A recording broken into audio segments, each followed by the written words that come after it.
The Sideways, Book 1, Awake, written and narrated by Andy Havens. If you're enjoying the podcast, or you've enjoyed the written book, we'd always appreciate a share on your favorite social network. That's www.the-side-ways.com. Thanks for listening.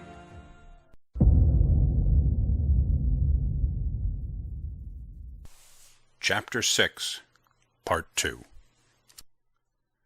For a moment, it didn't seem like flying to Kendra.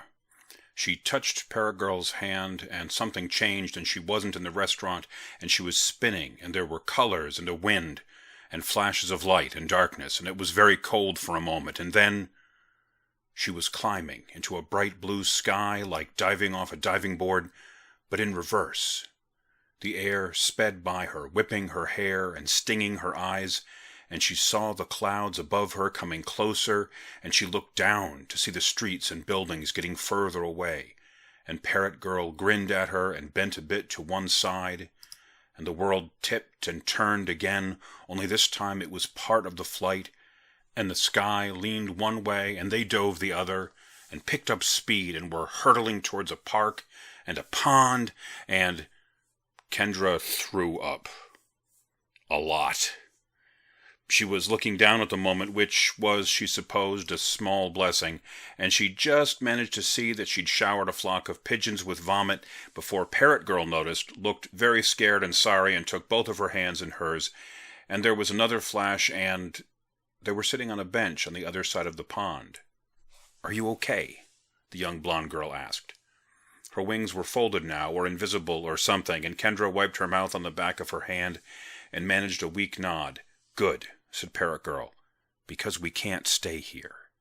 Kendra said, but Parrot Girl grabbed her hand, and there was another flash, and another, and after each one Kendra felt as if she might throw up again, but they happened too quickly, and there wasn't enough time to see anything except brief, freeze-frame images of a hillside overlooking the city. She vaguely recognized it from pictures.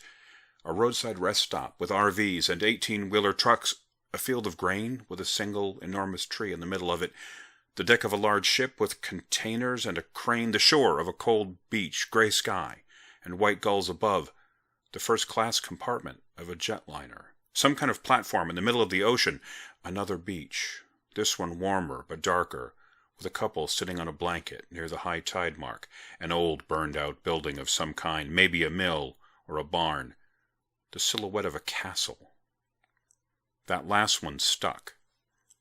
Kendra felt stone beneath her feet, leaned forward to feel it under her hands, too. A low wall, about waist-high, rough stone, old stone, soft with moss and time. Parrot Girl put a hand on her shoulder and said, "We can stay here, at least for—" Kendra threw up again over the side of the wall and heard it splash on a surface some distance below. It took a few minutes, but the world and her stomach stopped spinning. Beyond vertigo, she felt as if her mind had been disconnected from her body and dragged along behind her like the tail of a kite. She slumped down on the stone floor of the wall? Battlement? What do you call this? And tucked her face down between her knees. It was quiet there. Just the wind in the stones and a few peeping bugs. Nice and cool. A good summer evening temperature. After a few minutes, Kendra was able to look up and notice that it was late afternoon, the sun hanging low in the sky over a flat line of gray that she thought must be the sea. A small hand appeared in front of her with an unwrapped stick of gum. Without thinking, she took it and began chewing. In a little while, Kendra nodded and said, "Ah, juicy fruit." Parrot Girl chuckled. "No, it's double mint, but that's funny. I get the reference. I figured, after your awful Arnold impersonation, you might." Looking up, Kendra saw that Parrot Girl was mock scowling at her. "My Arnold impression wins awards. I could have been a contender." Kendra raised an eyebrow. "Now you're mixing references." Parrot Girl shrugged and stood up, looming over Kendra as much as a 4-foot-tall girl who looked to weigh about 70 pounds can be said to loom. "You okay?" the girl asked. Kendra made a kind of sour face. We're in Europe, right? Parrot Girl nodded. Not sure okay is how I'd put it. My stomach has calmed down. I don't feel like I'm going to have a seizure. But I'm confused and winded, and, well, it's been a really, really long day. She paused and frowned. What? Asked Parrot Girl. My mom, I'm worried that she's worried. I'll get her a message, the other girl said. And I can impersonate you, too. Kendra kept scowling. Trust me, she said, and get some sleep. She gestured for Kendra to follow her. I bet there's at least one room in here that's out of the wind and the rain. It's not raining, Kendra replied, standing up a bit shakily to follow the girl. It will. It always does.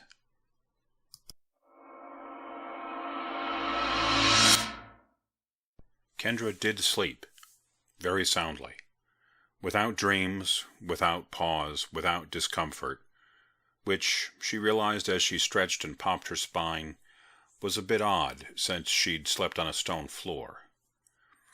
The sun was coming in through a small, high window, and she looked around to see that Parrot Girl was still asleep, curled up in a nest of wings and blonde hair and lace. I'm in a Scottish castle with a fairy, she thought, and went to look around. Parrot Girl had brought her food the night before, some soup, still hot, and crackers and a box of Pop-Tarts, and, most strange, a six-pack of some kind of chocolate drink in bottles that seemed left over from World War II. It had been a bit fizzy and tasty, and she assumed Parrot Girl wouldn't have saved her from the painted men if she'd been meaning to poison her.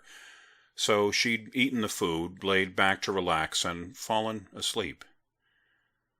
The first good sleep I've had? She couldn't remember. Her sleep had always been buggered by her drugs, or worry about her mom, or worry about school, or just stuff. She'd never been a good sleeper. Until last night. Probably all the excitement? The shock? Or whatever? Probably.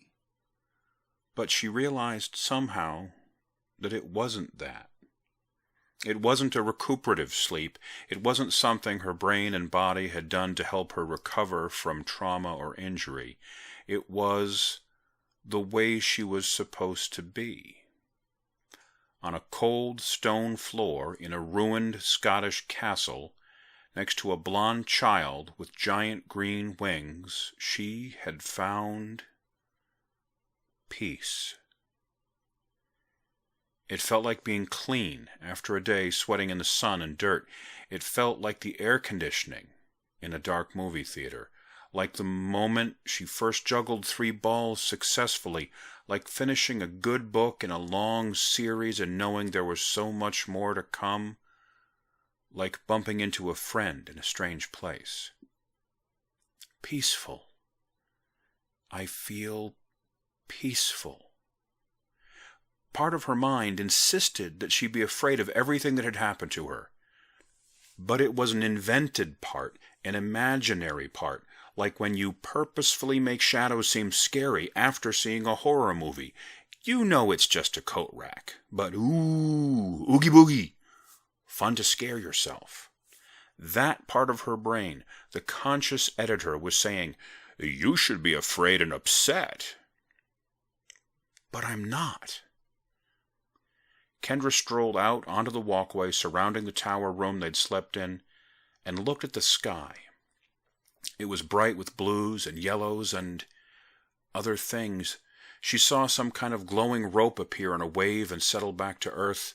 There were specks in the distance that made a kind of harmony that wasn't really made of sound. There was a dragon or a lizard, something, sleeping on top of a cloud, and somehow she knew that it was part of the cloud.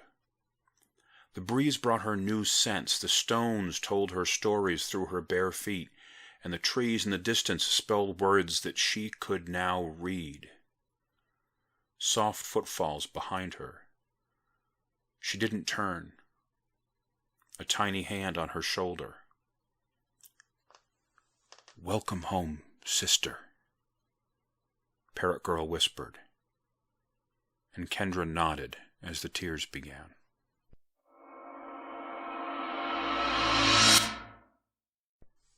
It was a good long cry, the kind that emptied all the junk you couldn't say out loud. Curled up with her head on Parrot Girl's lap, Kendra sobbed for at least an hour. The great green wings petted her back and shoulders, the breeze from them drying her tears. And finally she sat up, chuckling a little. "What's funny?" Parrot Girl asked, grinning. "I was remembering your Austrian accent."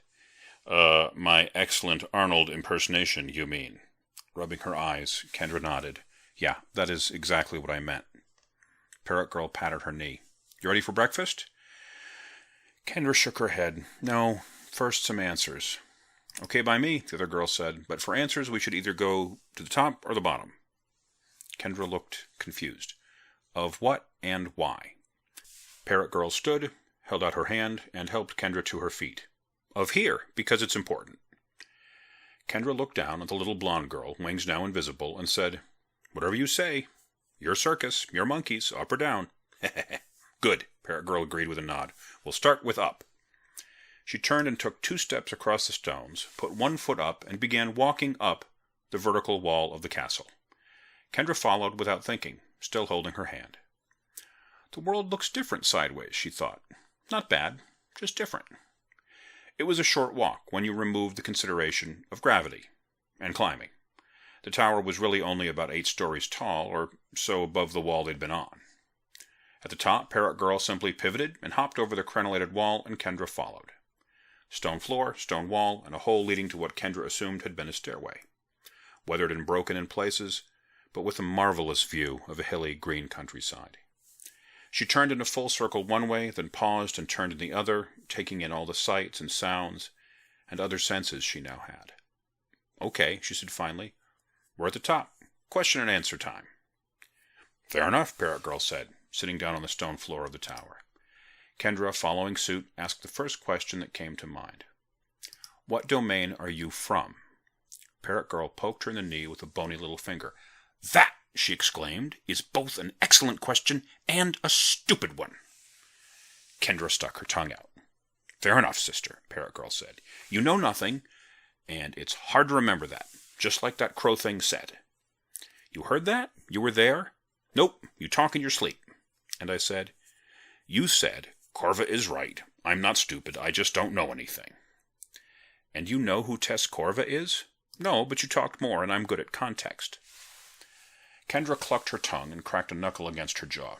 "Okay, whatever. So just answer my question."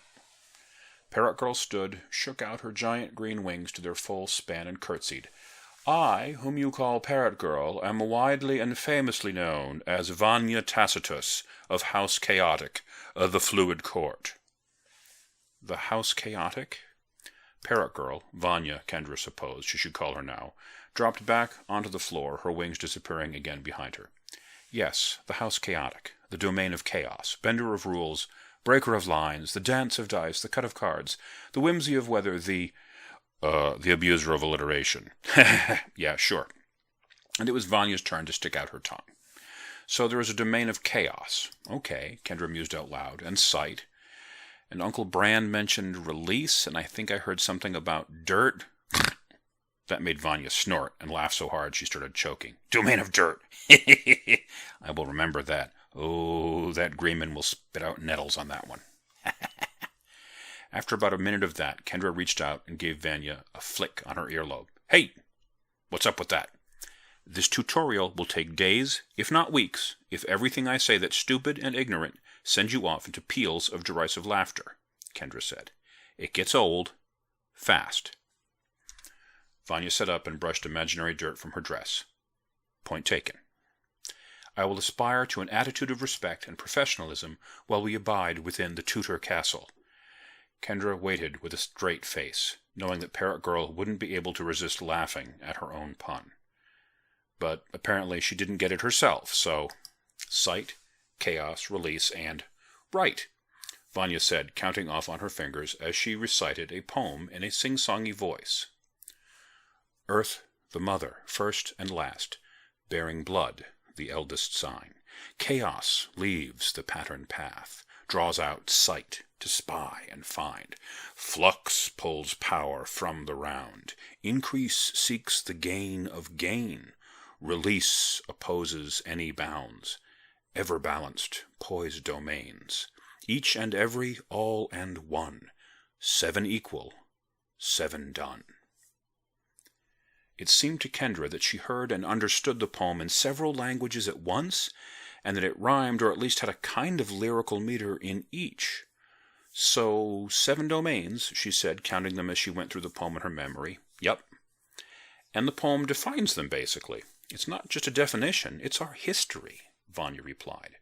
Well, a short history. Vanya turned her head to one side and regarded Kendra with a very serious level stare. A stare that was way, way too mature for the small child she seemed.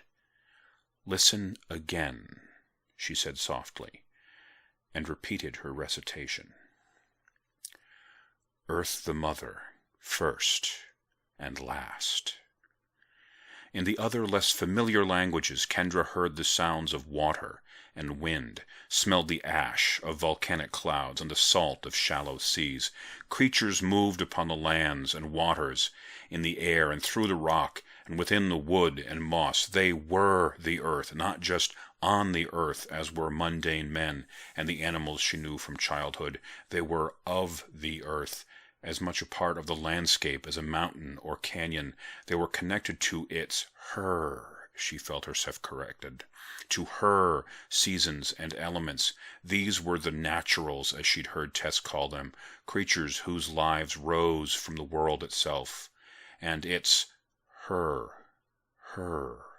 rhythms and depths. Bearing blood, the eldest sign. The things she heard and saw next are closer to what she'd call human, creatures that seek to control their destiny more than accept it, individuals who became aware of how their interactions could help or hinder each other, the value of hunting in groups, the uses of stone and stick and fire, the beginnings of language, but not as Kendra understands it, the first language of intentional ways, rather than those that live and die with the shifting of seasons and continents. Tribes join together to harvest scarce resources, share lore and craft, and eventually fight and kill others. Deliberate murder, but also deliberate mercy. The love of family and clan beyond simple survival. This is blood, the ties of strength, honor, and obligation that bind us to those who came before and gave us life, and those we bear and raise. Chaos leaves the patterned path.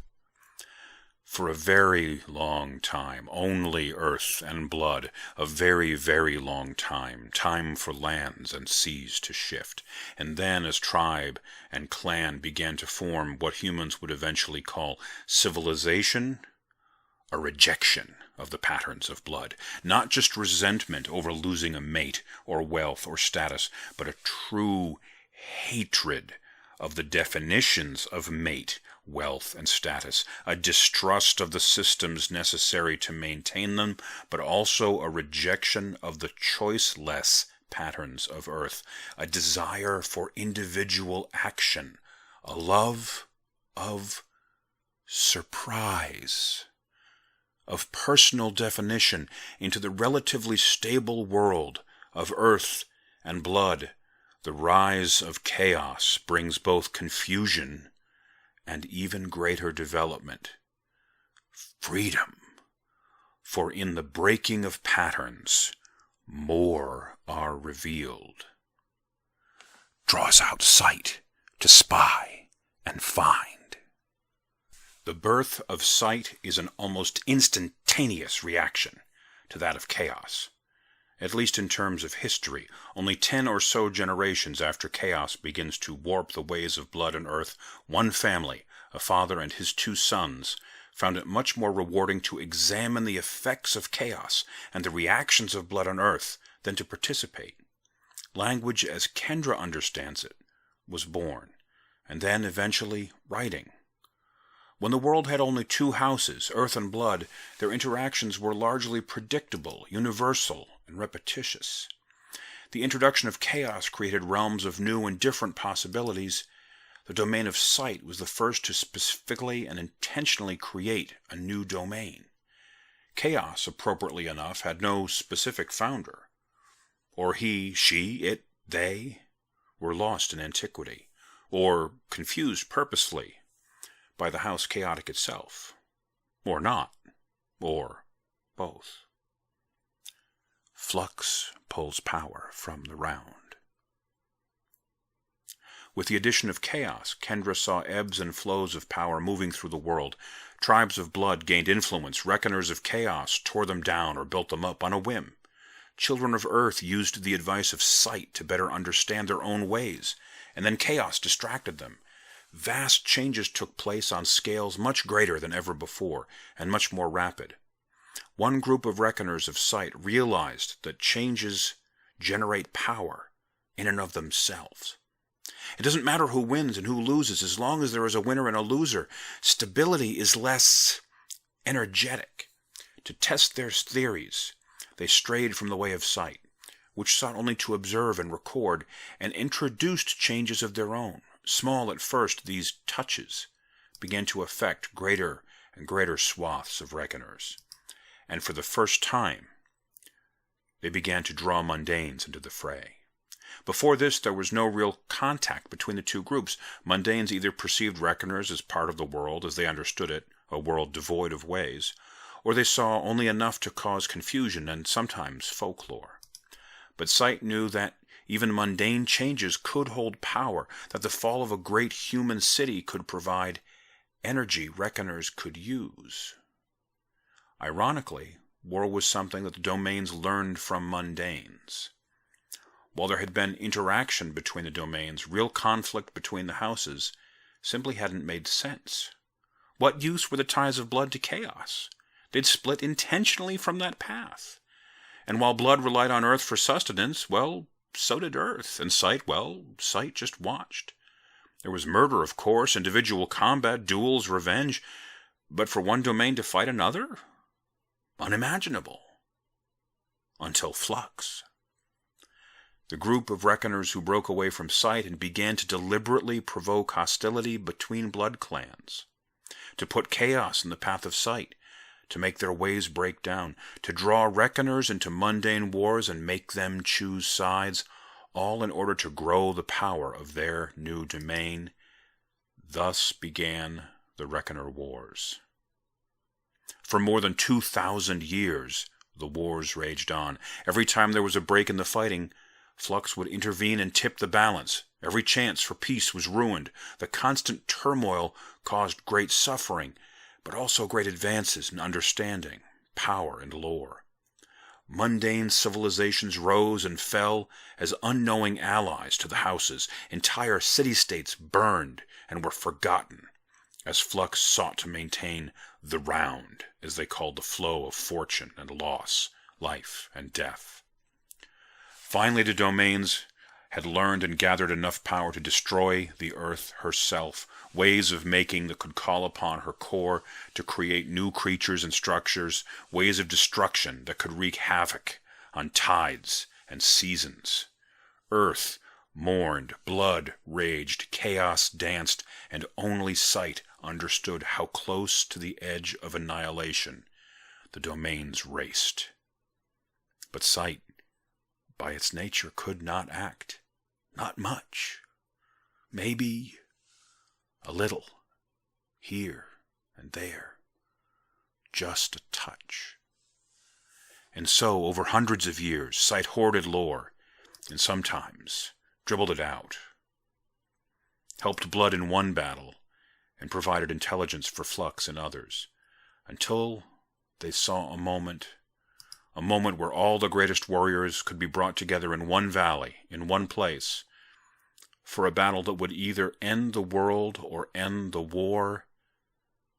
Kendra recognized that valley, and the army of creatures and reckoners and their pet men. She saw Monday on his perch above the fray, and she saw his mentor, Asher, start the slide of sand that released a sea's worth of water onto the battlefield, obliterating the greatest reckoners from all the domains, ending the reign of Flux. The Great Flood. The end of the Reckoners' War more than 7,000 years ago.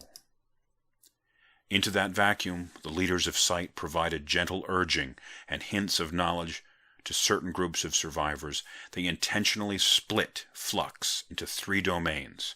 There was no way to destroy a house, and so Flux survived, but its children would forever balance its power. Increase seeks the gain of gain.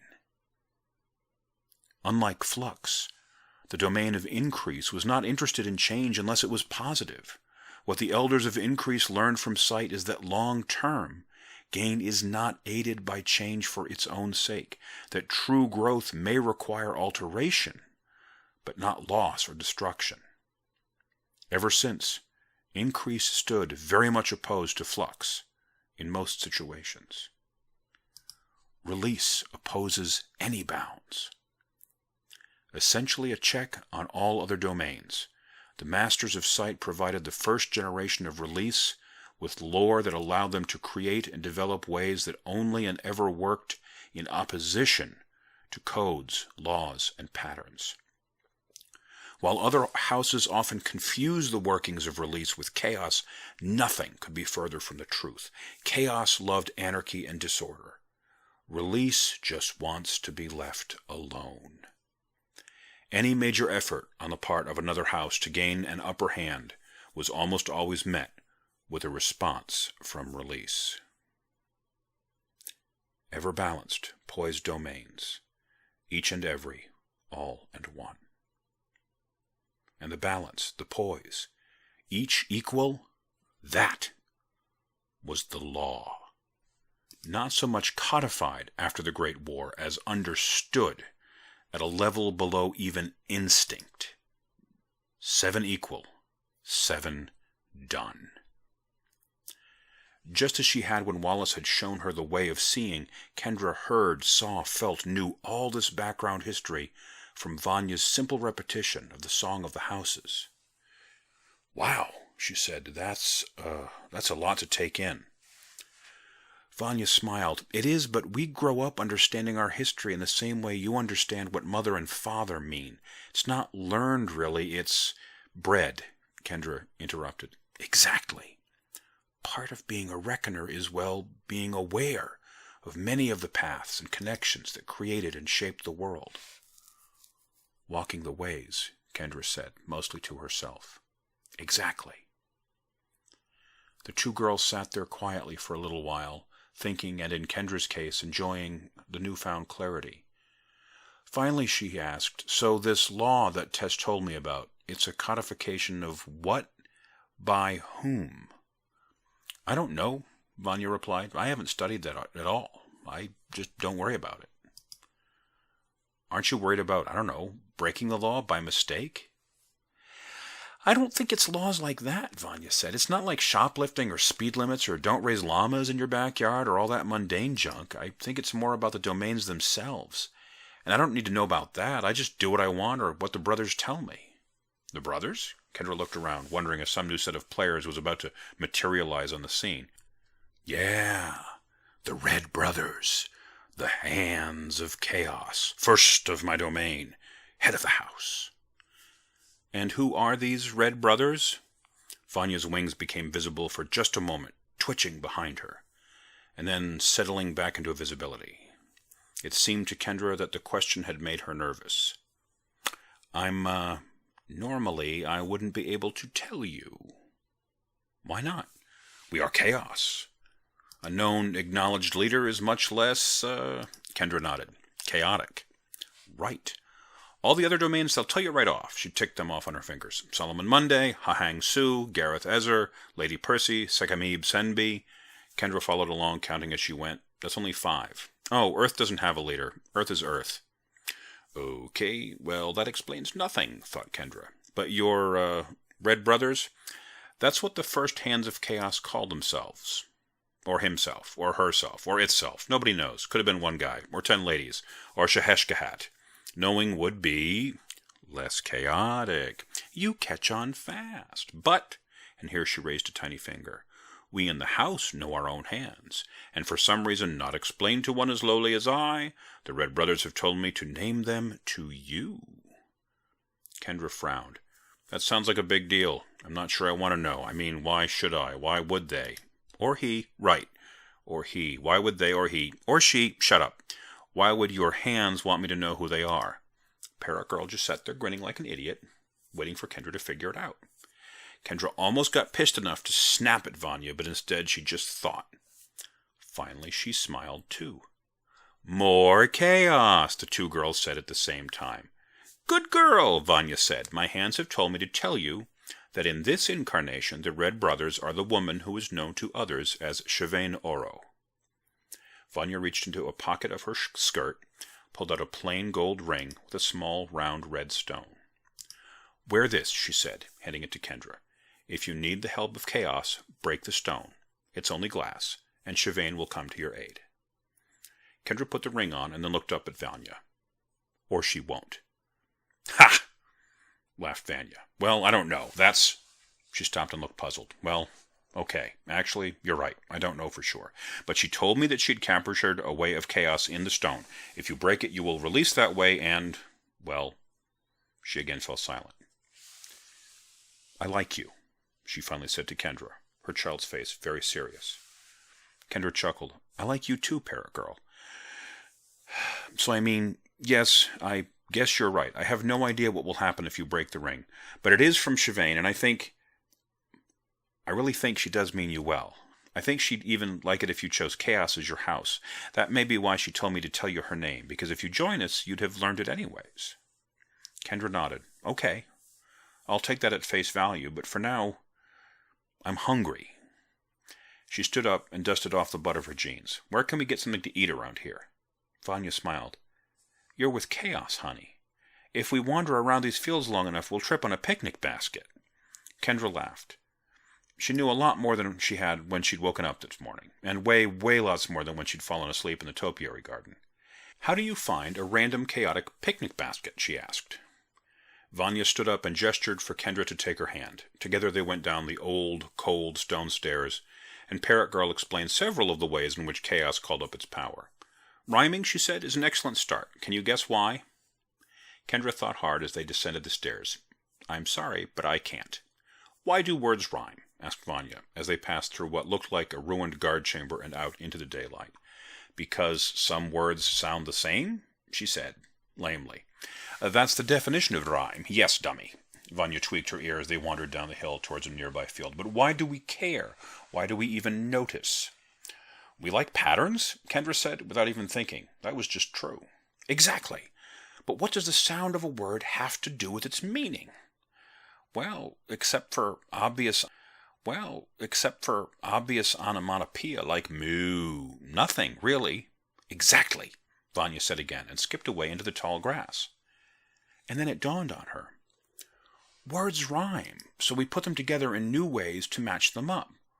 Ways that wouldn't be a pattern except for the rhyme. We purposely confuse sound and meaning. It's a method of madness. And we like it. Chaos! She shouted at her friend, who was now rolling in the grass, her wings extended behind her. Indeed! Hollered Vanya back at her. Following Parrot Girl's lead, she flopped down on her back in the field of long grass and rolled. She noticed the new red ring on her finger and wondered if maybe it wasn't a powerful, chaotic way. Maybe it was nothing but empty, ordinary glass. Either way, she thought, it's pretty.